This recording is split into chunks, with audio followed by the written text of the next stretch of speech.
So in this part we're going to be looking at the antiderivative. So that's this capital F of x, which is the antiderivative of f of x, and we talked about how the slope of this function is represented by the height of this function, but really this is the function that we've started with, and we've said that just like we can take the derivative, well, we can do the opposite, and that's how we arrived at this capital F of x. Notice I've shifted it up, and we're allowed to do that again. Remember, when we shift it up and we keep the same shape, we'll get the same derivative, and that's just because the derivative of a constant is 0. Okay, so now why are we so interested in this capital F of x? What information does this antiderivative of this function give us about the function? Again, just like the derivative of this function told us about the slope of this function, this will give us some other information. And like I said, it's got to do with the area under the graph. So let's say we want to look at this problem here, calculating the area under f of x between x equal to a and x equal to b. Well, I've drawn a picture over here. Now, it might look straight there, but it's actually curved. So when we zoom in, let's take a picture where it's zoomed in more. Here's f of x. So this curve here is the part of f of x we're interested in, and we're looking under the graph. So that's the part of the graph, f of x, between x equal to a and x equal to b. And what we're interested in is the total area under the graph.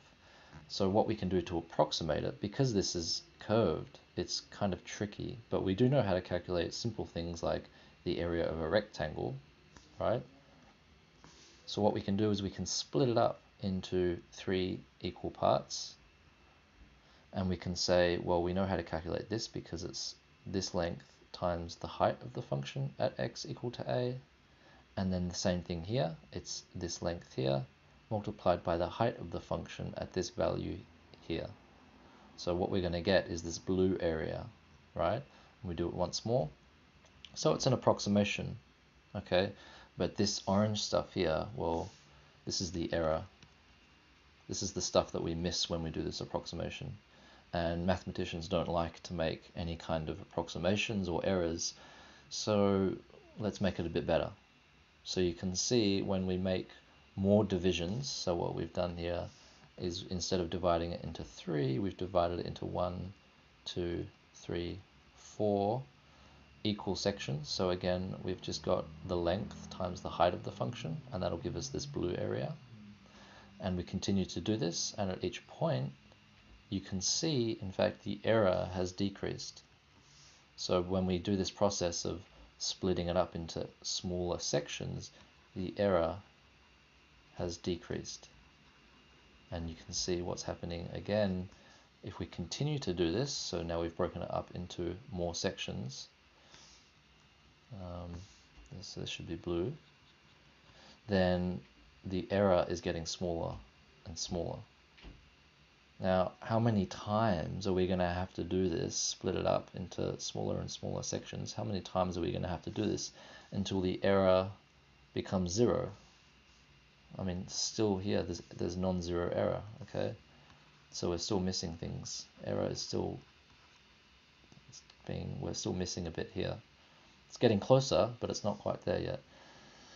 Well, looks like we're going to have to do this an infinite amount of times. How are we going to do this to actually get the final answer? How many times are we going to have to split it up? Well, like I said, it's going to be an infinite number of times. So we can't do that. It's just not possible. We don't have enough time, right? So what we actually recognize is that each time we divide these sections up into smaller and smaller bits, there's a pattern happening. So there's some ratio. When we make this division even finer, then the error decreases, and we can recognize a pattern where when we do it each time, the error decreases by a certain amount. And this pattern is going to approach a number. That's what we're looking for. We're looking for the area, which is just going to be a number. And what we write that as, that pattern, what it approaches, we write it as this. And so this is going to be the area. Area under f of x between x equal to a and x equal to b. That's what this is. So we don't like to write a lot of English in maths. So what we do is we write the area under the graph f of x from, as x varies, from x equal to a and x equal to b. And again, we see a dx here because we're talking about changing, a change in x. And we're saying we're going to change x from a to b. And we're looking specifically at the function f of x. Okay, and that's what we write, that's what we mean when we write this. We mean the area under the graph. And in fact, this here is what this pattern approaches.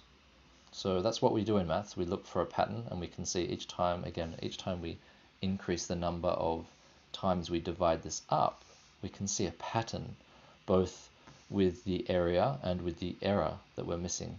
Okay, so that pattern we write as this.